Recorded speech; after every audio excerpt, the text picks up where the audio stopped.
2022 diawali dengan semangat baru. Setelah sukses bertahan di tengah terjangan pandemi COVID-19 yang masih mengintai, satu persatu sektor usaha mulai bangkit, tak terkecuali dengan perbankan. Bankir dan regulator dan pemerintah juga masih sama-sama beroptimis untuk pemulihan ekonomi bisa berkorelasi baik dengan perbankan. Ya, tentu saja akhirnya harapan tersebut bisa terwujud dengan sukses. Tahun 2022 merupakan tahun yang menantang bagi sektor perbankan. Tapi kembali lagi, ketangguhan sektor perbankan kita tak perlu lagi dipertanyakan. Untuk informasi selanjutnya, bagaimana sih kejadian unik atau kejadian menarik pada sektor perbankan selama tahun 2022 dan bagaimana sih pencapaian kinerja pada sektor ini? Yuk simak informasi selanjutnya.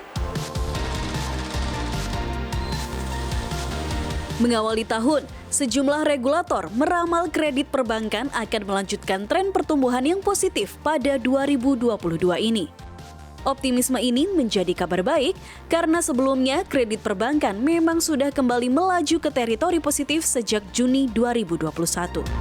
Dengan mempertimbangkan berbagai tantangan dan arah kebijakan tersebut di atas dan juga proyeksi ekonomi kita sekitar 5,2% 2022 ini, kami memproyeksikan di 2020 ini akan lebih baik dari tahun lalu, sehingga kredit kami perkirakan akan tumbuh sekitar 7,5%, dana pihak ketiga akan tumbuh di rentang sekitar 10%.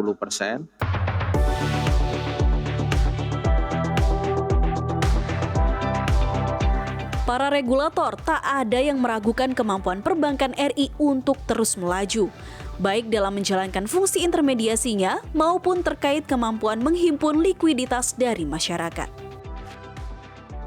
Ekspektasi para regulator ini akhirnya bersambut.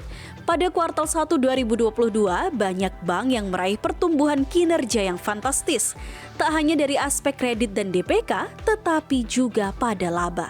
Selain faktor demand kredit yang kembali masif, nilai restrukturisasi kredit dari debitur yang bisnisnya terdampak COVID-19 juga terpantau susut. Jika pada Agustus 2020, nilai restrukturisasi kredit perbankan sudah sempat tembus 830,47 triliun rupiah, pada Maret 2022 justru nilainya sudah susut signifikan. OJK mencatat akhir Maret 2022 restrukturisasi kredit sudah tersisa 630,11 triliun rupiah. Dan total nasabah bank yang ikut dalam program restrukturisasi ini menjadi 3,63 juta orang. Di tengah situasi pemulihan kinerja perbankan, pada 2022 ini juga menjadi momentum transisi jabatan Dewan Komisioner OJK 2017-2022 dengan jajaran Dewan Komisioner baru yang akan menjabat selama 2022 hingga 2027 mendatang.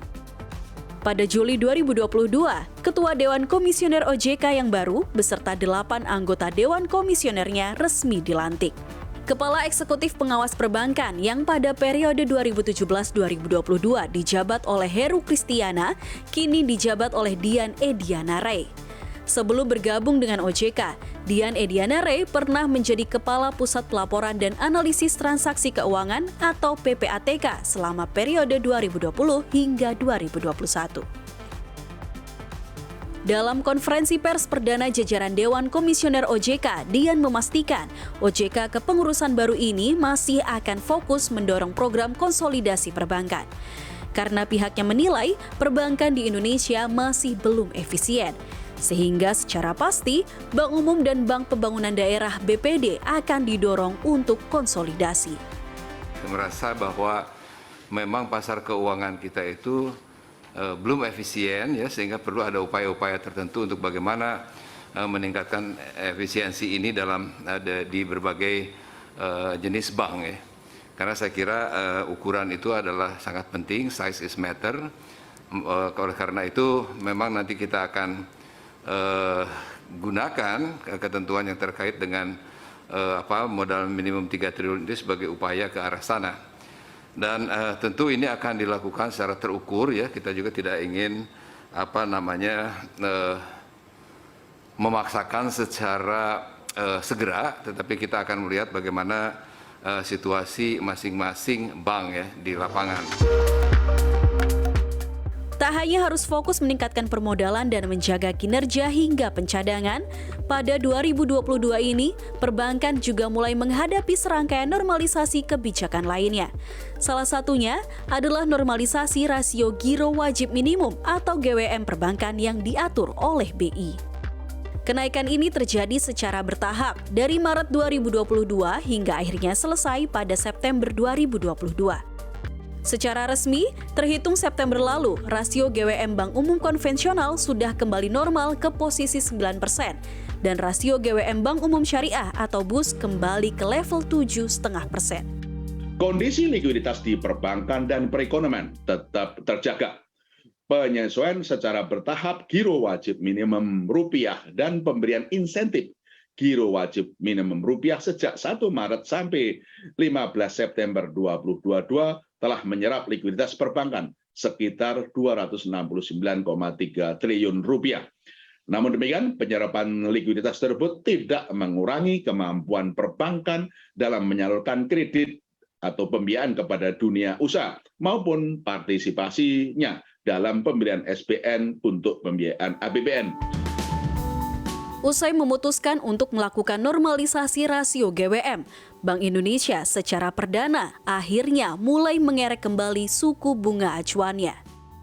Hingga rapat Dewan Gubernur BI periode Desember 2022 yang jatuh pada 21 hingga 22 Desember 2022, BI terpantau sudah 5 kali menaikkan bunga acuan. Hingga momentum menyambut awal 2023 ini, posisi BI 7 Days Reverse Repo Rate telah tembus ke level 5,5%. Terkait normalisasi kebijakan, tak hanya BI, OJK juga baru-baru ini mengumumkan perpanjangan program restrukturisasi bagi debitur yang bisnisnya terdampak COVID-19. Dan keputusan kita nih untuk memperpanjang tidak memperpanjang ini sebetulnya prosesnya udah cukup panjang ya. Ini berdasarkan riset, berdasarkan survei gitu kan. Angka-angka itu menunjukkan sebetulnya bahwa memang ada industri-industri tertentu atau daerah tertentu yang memang masih memerlukan program restru ini diperpanjang ya. Tetapi banyak juga sektor-sektor yang memang sudah berjalan, sudah growth-nya sudah cukup signifikan. Nah, hal lain yang perlu kita pertimbangkan, ini Mas Syaf ya, ini penting juga, ini adalah membangun persepsi positif ya terhadap negara kita. Karena bisa dikatakan dari G20, anggota G20 itu hanya kita nih yang belum mengakhiri program restrukturisasi ini. Sehingga bagaimana kita sebetulnya waktu itu mencoba mencari balancing nih antara kepentingan juga membangun persepsi positif kita gitu di dunia internasional dan dalam waktu yang bersamaan kita memprotek industri kita kan gitu. Nah, sehingga kita come up dengan apa yang kita sebut dengan targeted perpanjangannya itu targeted. Jadi ditujukan kepada sektor atau daerah tertentu. Jadi sektor yang kita pilih sebenarnya bukan cuma UMKM. Yang pertama itu adalah seperti makanan, minuman, itu dikecualikan. F&B. Itu. Kemudian juga kita juga mengecualikan industri-industri yang padat karyanya, labor intensif ya.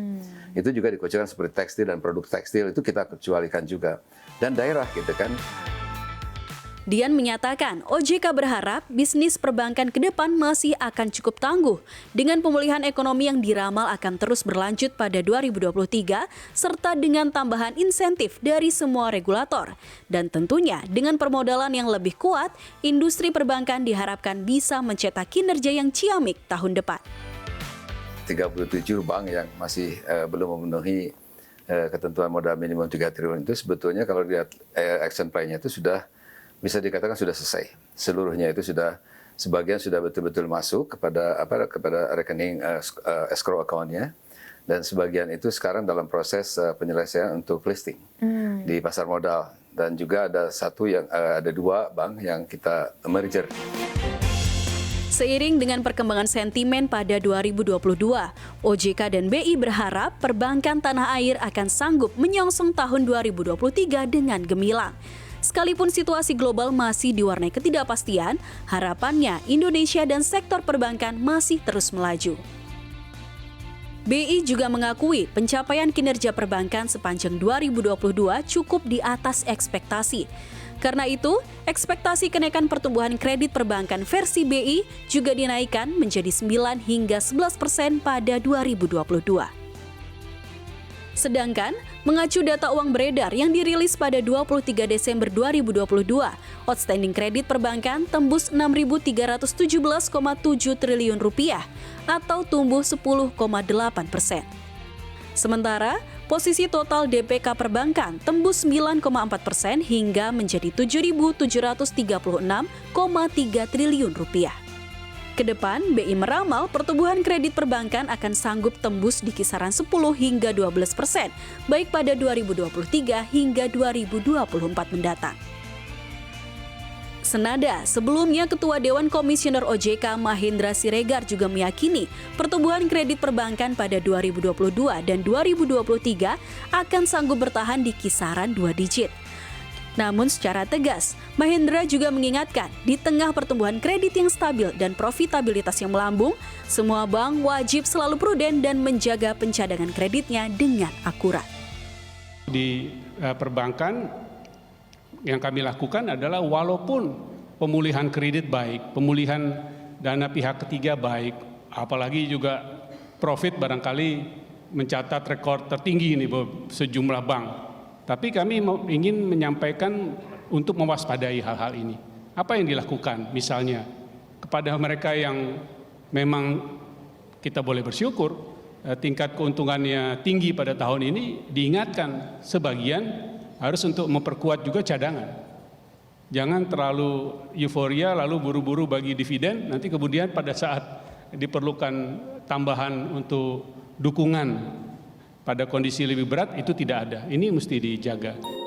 Berbagai sentimen memang mempengaruhi kondisi perbankan sepanjang tahun 2022. Ya, tentunya setelah berbagai dinamika yang terjadi sepanjang tahun 2022, akan menarik untuk disimak apa betul nih kondisi perbankan kita akan tetap gemilang pada tahun 2023.